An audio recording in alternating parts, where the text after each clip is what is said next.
Hi guys, do you know you can make a lot of money from flipping properties like this? However, you can also lose a lot of money if you do not understand the process. A lot of people have lost a lot of money not understanding the process, and others have also made a lot of money understanding how to go about a successful flip. In this video, we'll be looking at this from 5 key points. What is property flipping? How to find the right property to flip? Budgeting and financing your flip? Renovation tips to maximize property value? Selling your flipped property for maximum profit. So what is property flipping? Property flipping is acquiring a property below market value or acquiring a property that requires work and then adding value to it and selling it on. To do this, we must first do our due diligence. We need to understand which area we would like to implement this strategy, and then what properties should we be looking out for. How to find the right property to flip. This is where your due diligence comes in. First of all, you need to understand not every area is suited for this strategy. Some areas, let's take for instance Liverpool, you acquire a property there for 80,000, 70,000 pounds, and then it costs you about 40,000 pounds to renovate the property. That takes your total cost to about 120,000 pounds. And then let's assume that that area has a ceiling of about 120,000 or 130,000 for a new property. It means you're either running at a loss or you're just breaking even, or you're making 5 or 10,000. That may not be worth your while after 6 months. So the areas I usually concentrate on anywhere after Midlands down towards London, where, let's take for instance in Birmingham, you can acquire a property for about 200,000 pounds, and then the cost of renovation may be about 80,000 pounds. That takes your total cost to about 280,000 pounds.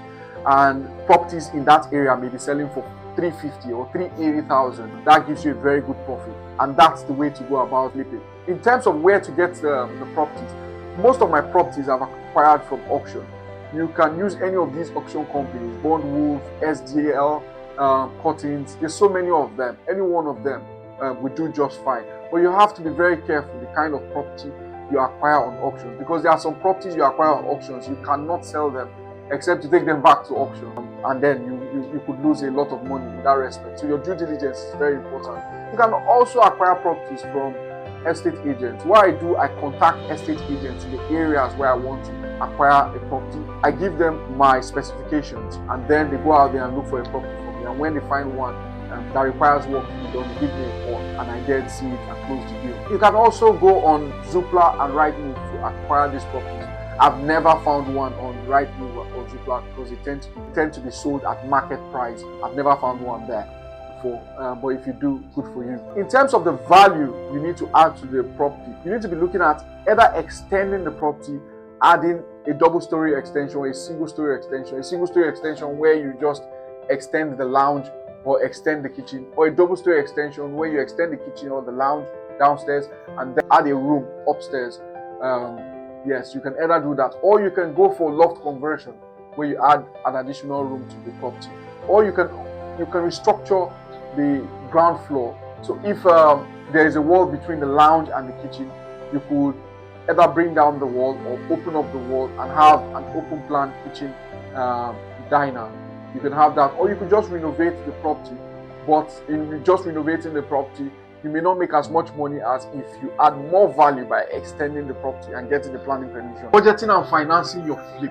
You can use cash if you have the money. That's awesome. It means you'll be saving yourself from huge interest. That would be the brilliant way to go about it. Or you can decide to go through the route of bridging loans if you don't have the whole money to acquire the properties. But bear in mind, bridging loan comes with huge interest and huge administrative charges. Administrative charges go as high as 4,000, 5,000 pounds, as the case may be, and the interest you'll be paying monthly may be as high as 0.79%, depending on your credit scores. There's also the option of using other people's money. You bringing in sweat equity and other people bringing in the cash, or you can even come together, 2, 3, 4 people come together, bring your funds together, flip the property, share the profits, and move on, instead of giving the money to, or giving 20,000 pounds to together, or one of those bridging loan companies. You could just do it together. In looking at the figures, we'll be using a few tools. One of the tools we'll be using is called Searchland. Although I will not recommend newbies to go for Searchland because it's quite expensive, about £350 every month. It's best to go for something like property data, which is what some people use. It's a lot cheaper and it pretty much does the job for you. Searchland is for developers. If you want to develop new build, you're looking for a land, that's when you really need Searchland. Although you can also use Searchland for this, but that would be an overkill. There are different tools you could use for this strategy. One of the tools I've used in the past is property data, a very good tool. What it does, it provides you a comparative analysis of other properties within the area you're looking out for. It also comes with an extension, a Chrome extension. So when you're searching for a property, on the right hand side, it just gives you the comparative analysis of the property as compared to the prices of the other properties within that area. The tool I currently use is called Searchland. This is a bit more expensive, about £350, but this will be an overkill for anyone that is into flipping. This is used for searching for lands and for new build developers. You do not really need this, but it does the job excellently. So where you start from is you look for an area you would like to implement this strategy. So if you found an area, so let's take for instance, we found this area. We're looking out for properties in London and environs, and you go to any of these auction websites, either SDL or Savills or Bondwolf. There are so many of them. Or you can speak to estate agents, telling them the location where you're looking for a property and the kind of property you're looking for. This one is a 3-bedroom in Essex and is going for £440,000 as guide price. It has a driveway. It's a good looking property. Let's assume that we visited this property and we have room to extend this property to have a double-story extension, to have a room, additional room to make it a 4-bedroom, and a bigger lounge or kitchen diner, as the case may be. The first thing you need to do is read the legal pack. Very, very important to read the legal pack. Go through the legal pack. Make sure, so when you click on this, it takes you here. I've already opened it. Make sure you read this special auction conditions. There are lots of additional fees. So it gives you an idea of what those additional fees are that you need to pay. So if you look at this, it says on completion, the buyer will pay the seller £1,000 plus VAT as a contribution towards its cost and disbursement. There are other fees here. There's also £1,000 here, £1,650. So you need to add all of these. So you need to have all of this information to be able to decide if this is the right property for you. It is very important to read the legal pack. If you are not very familiar with legal packs, please give it to your solicitor to read the legal pack on your behalf. You just pay them as little as £50 or £60, and that will save you thousands and thousands of pounds. And also the title plan. You need to download the title plan and make sure the property falls within the red line, or else you do not want to start struggling with adverse possession or things that have to do with adverse possession or property that are not within this line, and the property had been exceeding this red line physically, and you do not want to struggle with that. That's a hassle. And the next thing to do is to analyze the figures. So in analyzing the figures, you need to do a comparative analysis, which we will do with Searchland shortly. I have this Excel tool which I currently use. I built this from scratch. I could give it to you. The top bits you do not need to worry about because there are formulas there that will auto-populate those details. So it just gives you an analysis of viable cost of the property, so that you do not be exceeding the viable cost and you don't run at a loss. So you are able to ascertain or accommodate all the cost that maybe it could exceed this or it could be less than, but at least it gives you a guide what you should pay for the property. So skipping the top bit, you will come to that. The location is Essex, 3-bedroom semi-detached. The current price is 440,000 as guide price, and the square footage you could find this in the EPC document, or you could even find this on Searchland, which is about 1,098 square foot property. The best comparable sold property in the area. This is where your tool comes into play. Whether you're using property data or you're using Searchland, all you need to do is key in the site here at the top, the address, and highlight this is the property there, 38. You need to come to the bottom, residential sales, and then key in some of these filters. We want to search for sold properties in the last 2 years. List status, we want sale completed or sold subject to contract, SSTC, and those are the two options we've selected here. We want a 4-bedroom here, we've selected that, and we do not want any property that is on auction or sold on auction because we do not want to skew our data. Then you search, and a list of all the properties in that area that falls within your criteria will populate. All you need to do is export this data, and you have something like this. You have something like this. It gives you the list of all the properties. So what I've done, I've just taken an average of all of these. But what you need to do is you go through this list and ensure that there is no outlier that could possibly skew your data. Like this seems like an outlier. If I was going to buy this property, I'll delete this from the list because this could be. Let's have a look at this property. So what you need to do is have a look at the prices and look at the properties. So you can see this property. This is a good looking property, but it has character, and your property is a new build and may not have this kind of character. So you probably may not be able to command this price, even though it's also a 4-bedroom. And in terms of the square footage, this may be a lot larger.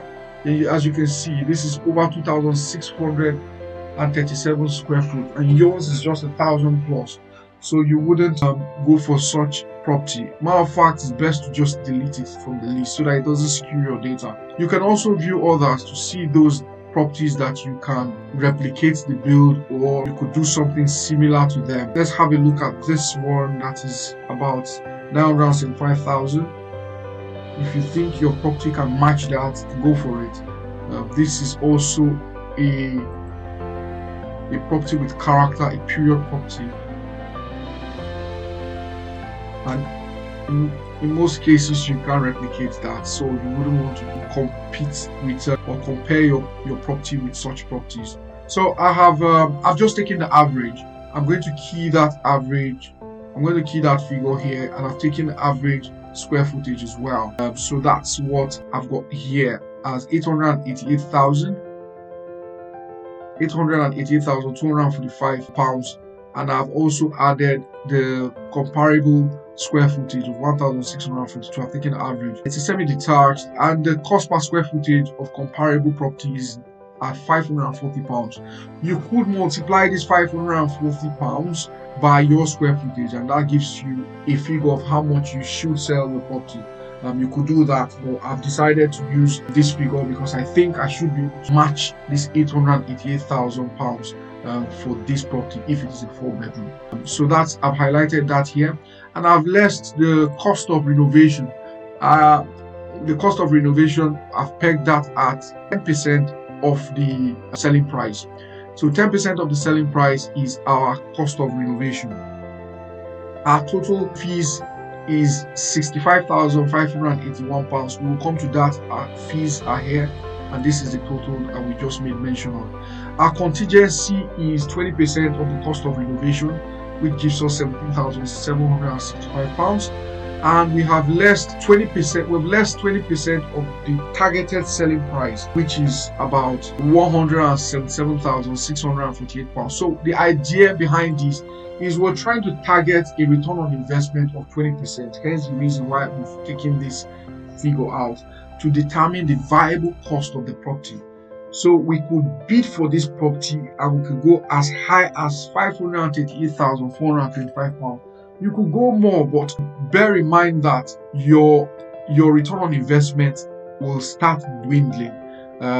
Yes, but it depends on you how much profit you want. So that will determine where you want to stop. But you can use this tool to play around and see have a range of viable cost of, let's say, between 538,000 and 550,000, coming down to a return on investment of maybe 15% or thereabouts. You can play around with the figures. Coming down to the fees, 25% of the cost of the property goes to the seller, and you'll be requesting for 75% as bridging loan, or whatever loan you decided to go for. But we've used bridging loan in this case study. The legal fee for purchasing and selling the property stands at £1,200. That's what my solicitors charge these days. It used to be about £500 or £600 in the past. The stamp duty is for the 1,603. So basically what I've done, I've taken this figure, the variable cost,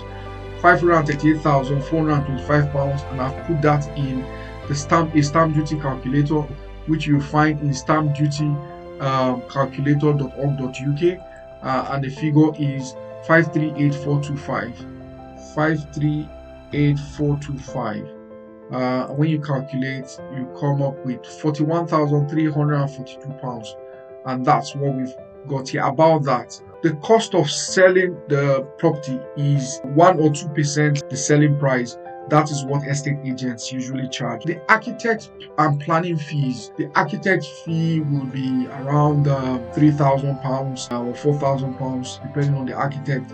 And then you bring in your planning fees and other fees if you need a structural engineer as well to assess the structure.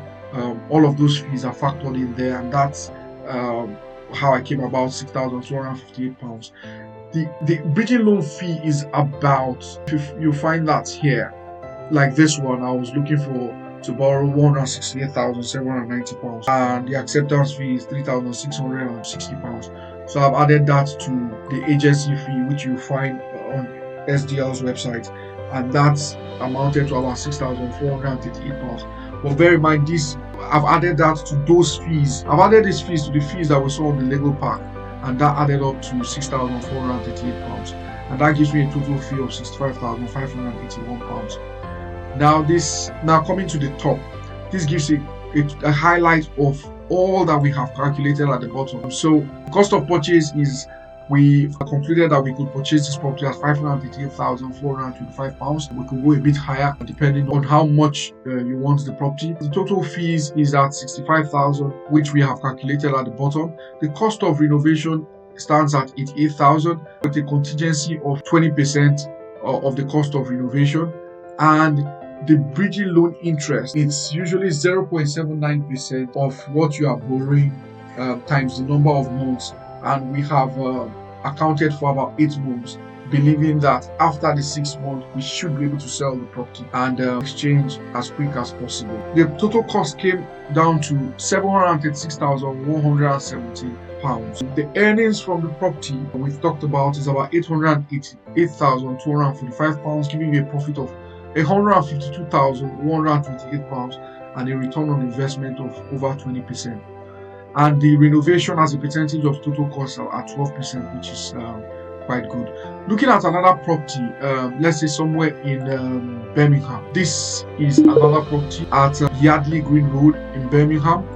This is a 3-bedroom semi-detached property. It is a rundown property that requires some work, and it has 2 receptions. So that means we could make this an open plan to increase the value of the property. So let's assume with this one we are not increasing the number of bedrooms, we're just converting it to open plan and renovating the properties. We go back to search land and key in the property. We've got that here. Type in the property and the property will appear, and this is the property.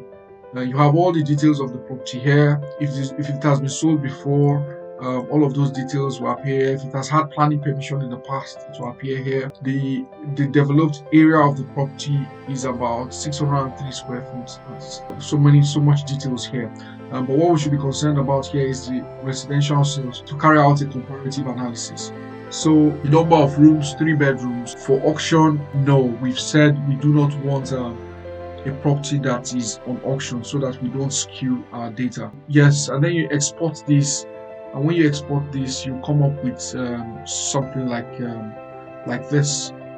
So what I've done, I've also taken an average like before, an average of the square footage, but I've also looked at some of the properties like this one. Let's see how it looks like and see if we'll be able to replicate something like this on our property. If we can't, then we can peg it at that price or something even more. Looking at this property, this looks like this looks like a well-finished property. We should be able to match this and command something more. So what you do, you just need to go through some of these and see how the properties have been built and why they have commanded these prices. So I have taken something a bit higher than this. I've gone for 275, just like the last exercise. Birmingham, 3-bedroom detached. Its current price is going for £75,000, 871 square foot. The selling price is 275, like we talked about. So we've less the cost of renovation which we've pegged at 10% of the selling price, which gives us 27,500. With this renovation, it's ideal to send your builders to site to give you an idea of what the exact cost might most likely be, because this cost is just a rule of thumb. It is not the exact price. So you could get to the property. It could require damp proofing. It could require something something very expensive, and that could consume this renovation cost. As a rule of thumb, we usually use 10% of the selling price. The total fees is, we've got that at 28,000 plus. Contingency is 20% of the cost of renovation. That's what we have there. That's about £5,500. And we've taken out 20% of the targeted selling price. This is, like I said, for us to be able to capture a 20% return on investment. So we have taken that out. The viable cost of the property is now at about £158,631. So we could purchase this property that is currently at a guide price of £25,000 for about £158,638. And we could go a bit higher, but bear in mind that as you go higher, your return on investment shrinks. So you need to know how much return on investment you expect, and then work towards that. So, but make sure you do not bid based on emotions and get carried away. Make sure you stay within your range. The fees that we've added up here, this is the breakdown of the fees, but that excludes 25%, the cost of the property, which is a deposit you to pay on the day of exchange, which is £39,658. The legal fee, both purchase and sale, is at £1,200. This is how much I pay my solicitors. Stamp duty is £8,122. So you do the same thing. You take the viable cost. We think we could buy this property at £158,631. You put that in the stamp duty calculator. Using the stamp duty calculator, we can get what the stamp duty is. It says here it's 8604, 8,604. And you input that in here. 8604.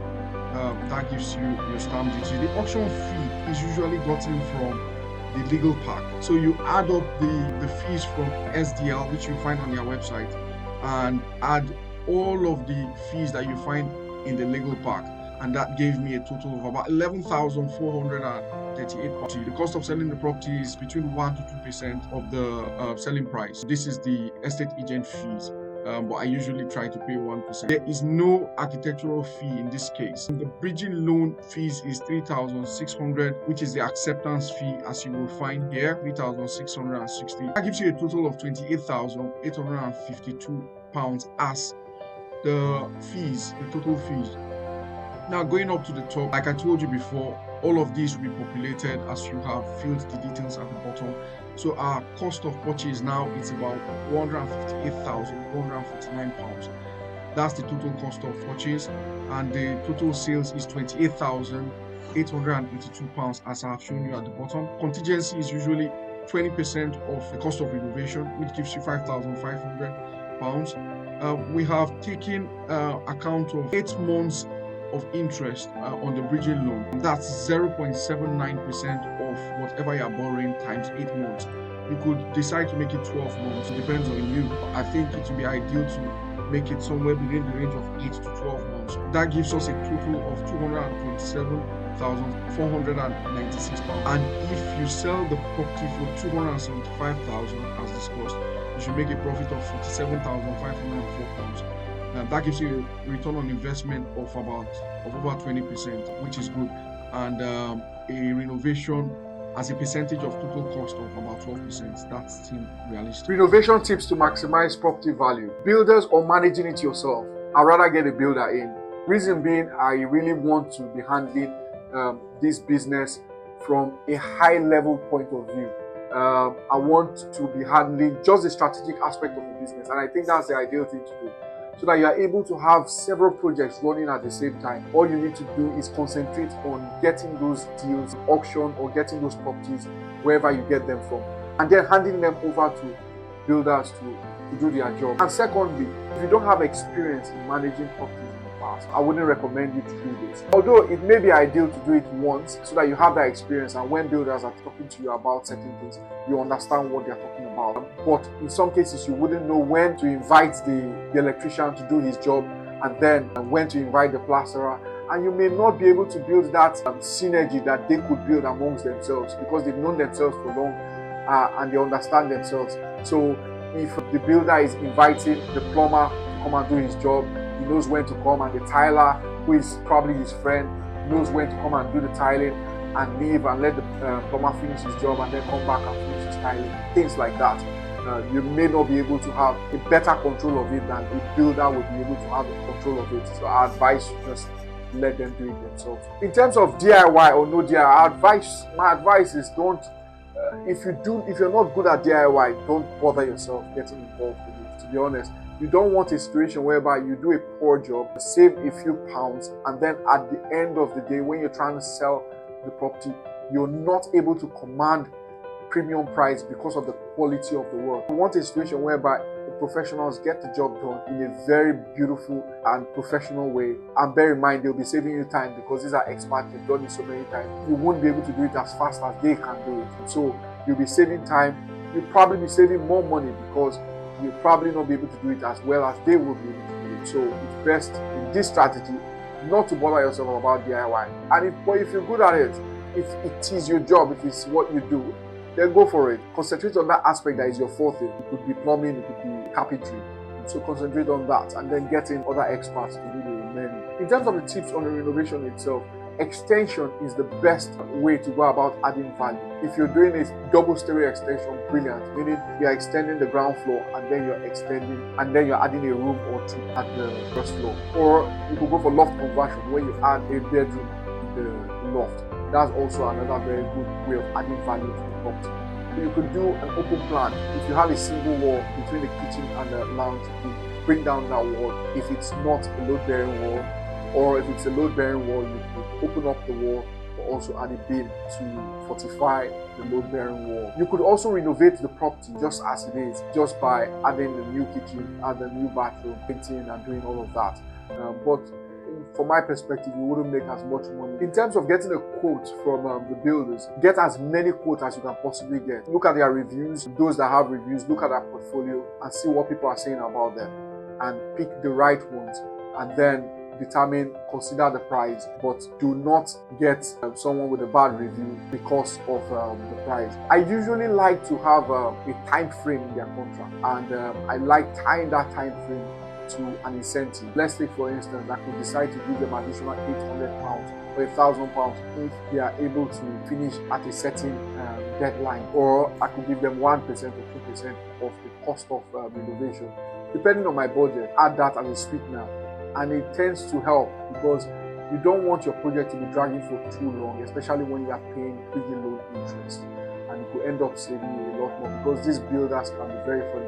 You could be doing multiple jobs, and if you're not on ground to see what you're doing, the project will just drag for so long. Also, I do not recommend daily rates. I don't want a builder to come to my property at 11 o'clock and then have coffee till 12, and then by 2 o'clock you decide they want to leave, and then you start having problems with them. You do not want to find yourself in such a situation. It's best to just have an agreement on how much you'll be paying them, put that in the contract, pay them their deposit, and let them get the job done. Selling your flipped property. This is the part I like the most. Staging the property. You can get experts to come and stage the property on your behalf and add that to the cost. And I think that's the ideal thing to do. It could cost as much as £3,000 to £5,000 to get people to stage it. I've staged it myself in the past, where you have to go and get your own chairs, you get use your house tables and all of that. And to be honest, it's not.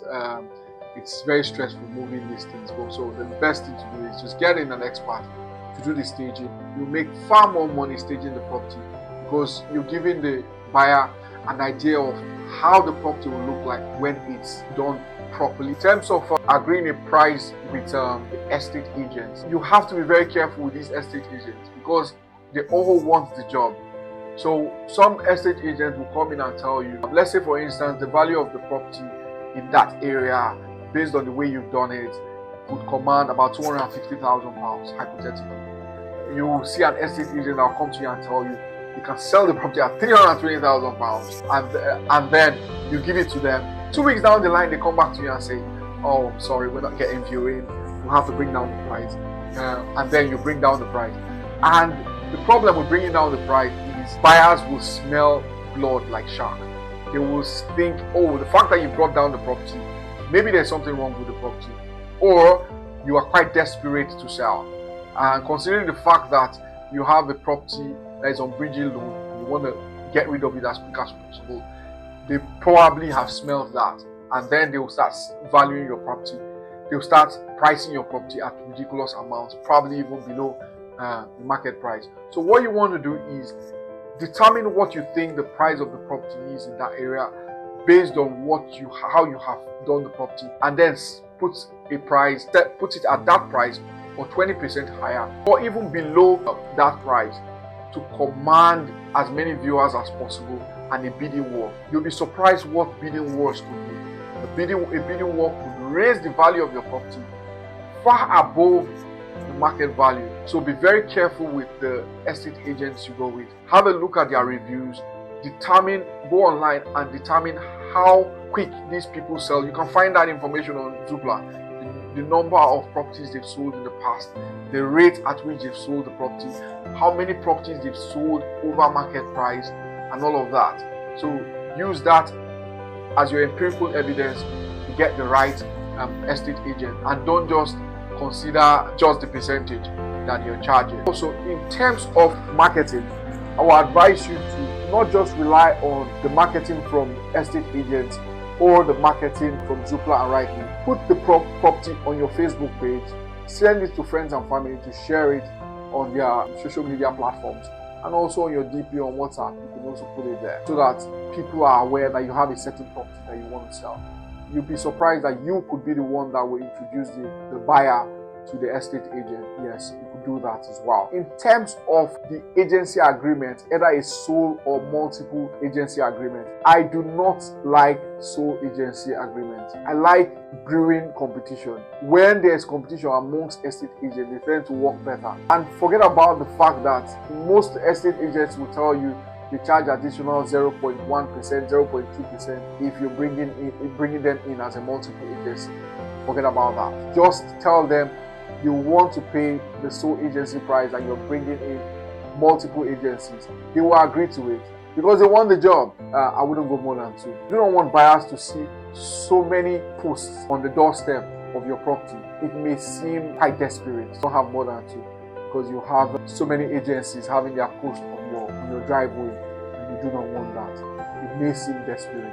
Yes, so if you like this video, please do not hesitate to share with friends and family. We'll be talking about so many other things, and if there's anything you want me to talk about, do not hesitate to leave it in the comment section. I also organize a one-on-one section with individuals. If you're interested, give me a bell. I also organize people that want to come together to acquire a property and flip it. I bring multiple people together, organize them, go ahead and look for properties on their behalf, get them going on the property investment business. If you're interested in that, give me a bell as well. I also help people. I put my sweat equity and help people that want to be passive, get property, renovate it and sell it on their behalf. So if this is what you're interested in, do not hesitate to give me a shout out as well. Please share this video, like it, subscribe to this page. It's very important to subscribe so that we can grow our network, so that I can have more people coming around to be able to invest with you, to be able to bring in their funds, and you can bring in your funds, and we can come together, acquire those properties, renovate them and sell them as quick as possible, instead of having to rely on together and all those bridging loans that are quite expensive. So if you like this video, please share, please subscribe. Ciao.